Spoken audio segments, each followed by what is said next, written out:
So, in the previous part, we used Maclaurin time series to transform sine and cosine function. Now, we are going to do the same thing for exponential function.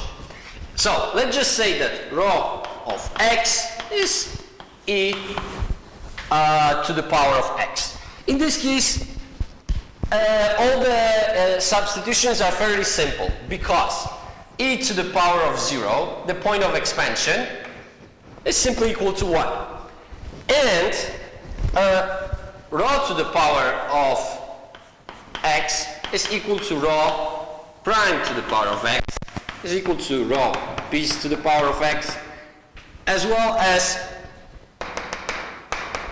rho nth derivative of rho, as well as derivative nth plus, and they are all equal to e to the power of x, which will make all our calculations very, very easy. Okay, so let's try the expansion using Maclaurin time series, and out of this we get f of 0 is 1 over 0 factorial plus 1, again, e to the power of 1 is 1 times x, so we've got x over 1 factorial plus, now again 1, so we got x squared over 2 factorial, and we go on like this until x n over n factorial, and finally we arrive at the reminder in our case is e to the power of p over n plus 1 factorial times x n plus 1. Now the question is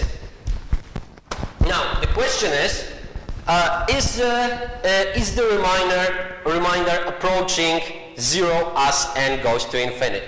And look, we clearly see the power of p is some constant, so no problem with that. And again, we arrive at the same expression, two expressions. We have n plus 1 factorial and x, so some number to the power n plus 1. And look, we will not have problem with this because, again, it doesn't matter how big is the number. As n approaches infinity, factorial will took over, and the remainder must be equal to 0 as n approaches infinity. Okay, so look, now we were able to obtain expansion of the exponential function. Let's write it down again. So we've got this is 1 plus x plus, let's write it as x over 1 factorial, x squared over 2 factorial plus x to the power of 3 over 3 factorial plus x n over n factorial. Okay, so now that we've got alternative formulation of the exponential function, what we can do is to calculate two specific cases associated with the complex roots of second order differential equation. Okay, so let's start with e to the power I theta. Okay, so look, substituting, we obtain that this is 1 plus I theta over 1 factorial plus I theta square over 2 factorial plus I theta to the power of 3 factorial plus I theta to the power of 4 factorial and plus I theta to the power of 5 factorial. And actually this is all that we need. Okay, we see that the first expression is just 1. The second expression is I times theta over 1 again, but now we will have something new. Now we will be taking I to different powers and let's see what we get out of it. Because look, over here we've got expression I square theta square over factorial of 2. And look, I by definition is square root of -1. So if I take it to the power of 2, I obtain simply -1. So in total, what we get over here is negative theta over 2 factorial. Now we do the same thing here. And look, we obtain that this is I times I square theta to the power of 3 over 3 factorial.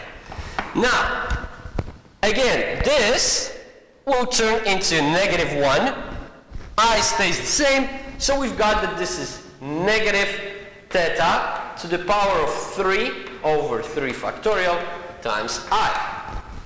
Now, we over here, this can be rewritten as I square times I square times theta to the power of 4 over 4 factorial.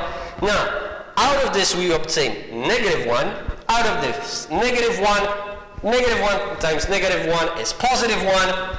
So we've got plus theta to the power of 4 over 4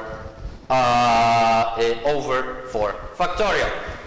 And over here, we can rewrite this as I times I square times theta to the power of 5 over 5 factorial. And again, -1, -1. -1 times -1 gives us 1. So we are left with I, and this gives us theta to the power of 5 over 5 factorial times I. So, putting everything over here, we get that this is 1 plus I theta over 1 factorial minus, let's put this I over here already. Now we've got this minus theta square over 2 factorial minus theta to the power of 3 factorial plus theta to the power of 4 over 4 factorial. Oh, I missed I over here, and plus theta to the power of 5 over 5 factorial I, and so forth. Now, look, if we look closely at those expressions, we can see some resemblance with the sine and cosine function. Look, let's start with cosine function. We see that we've got here 1. We see that we've got negative theta to the power of 2, and we've got positive theta to the power of 4 over 4 factorial. And let's look, the next expression over here would be theta to the power, negative theta to the power of 6 over 6 factorial. Exactly what we've got in the cosine function. So we can collect those expressions together, and we've got this is 1 minus theta squared over 2 factorial plus 4 factorial. And we clearly see that those continuing will give us the cosine function. Now, we see that all other expressions contain I. So let's take this I out of the parentheses, and let's see what we are obtaining now. We see that this expression is in the sine function, this expression in the sine function, this expression again is in the sine function. So again, we can collect them together in the parentheses.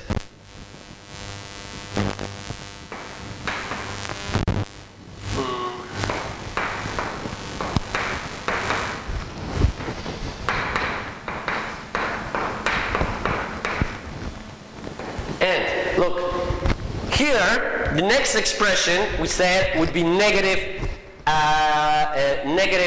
theta to the power of 6 over 6 factorial. But the next one would be negative theta to the power of 7 over 7 factorial, which is exactly the expression we get for the sine function. So consequently, we can clearly see that here, this that exponential function e to the power I times theta can be rewritten as cosine theta plus I times sine theta. Okay, let's write this down.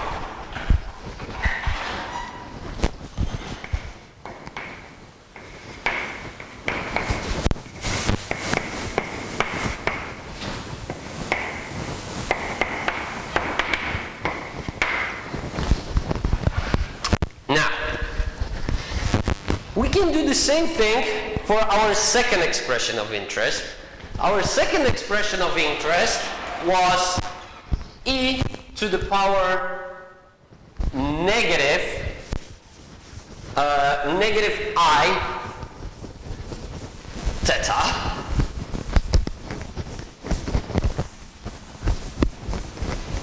now.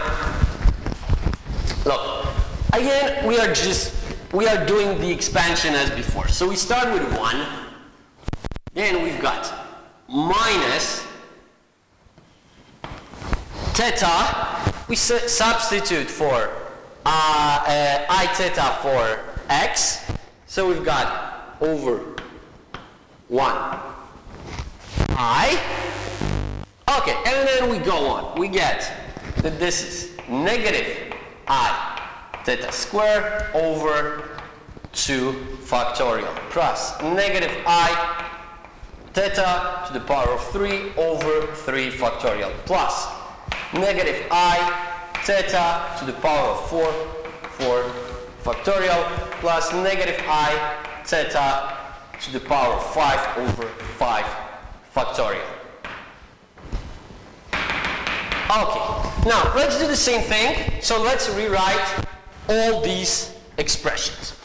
Okay, we get that here this is negative I to the power of 2 turns into just I squared theta squared 2 factorial. This is equal to negative 1, so we got that this is negative theta squared over 2. Then over here we take into the power of 3, so the minus is going to stay. So we've got that this is negative I times I squared theta to the power of 3 over 3 factorial. This turns into negative 1, minuses cancel each other out, so we are left with theta to the power of 3 over 3 factorial times I. Here we have we are taking the expression to the power of 4, so the minus is gone. So again we've got I squared times I squared now times theta to the power of 4 over factorial theta. We've got negative 1 times negative 1 equals to 1. So this is simply plus theta to the power of 4 over 4 factorial.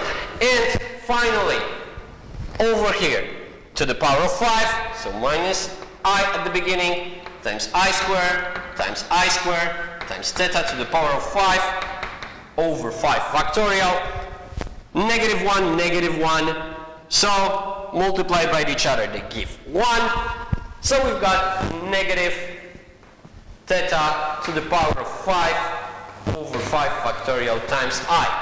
So, rewriting everything over here, we've obtained that this is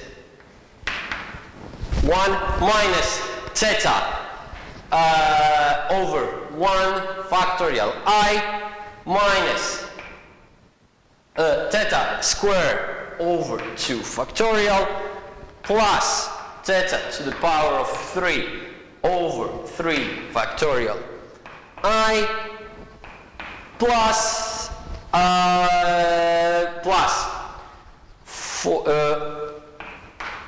theta to the power of 4 over 4 factorial minus theta to the power of 5 over 5 factorial I minus, then we would have minus plus, we would have minus. Okay, so again we can use the very same trick, and we can start collecting all the items. We see that here we've got 1, just like in cosine function, negative theta squared over factorial of 2, and positive theta to the power of 4 over 4 factorial. We also can clearly see that the next expression would be negative theta to the power of 6 over factorial of 6. So again we can combine all those and put them inside one parenthesis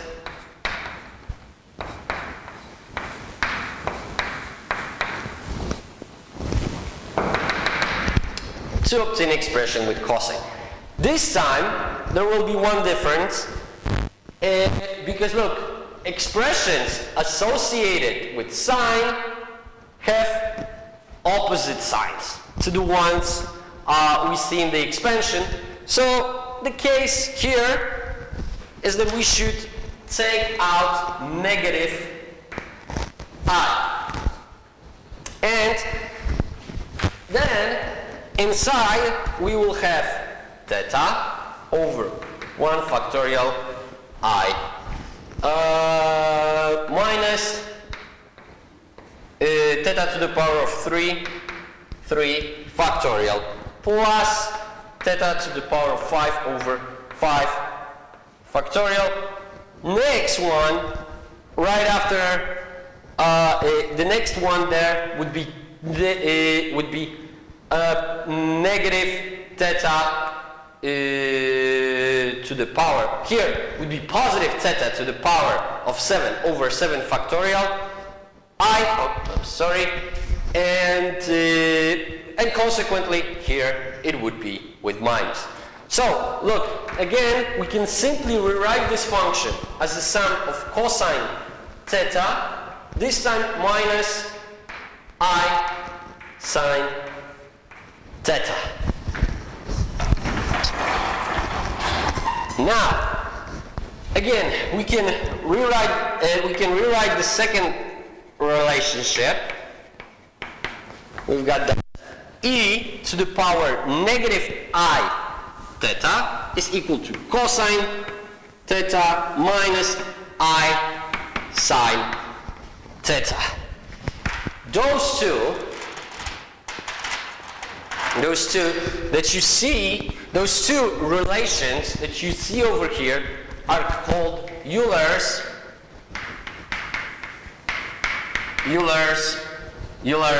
Relations.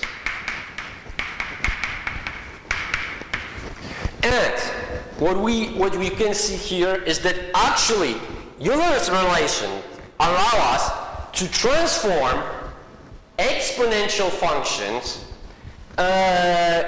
with imaginary exponents into trigonometric functions, cosine and sine. We will use those expressions in order to finally solve the second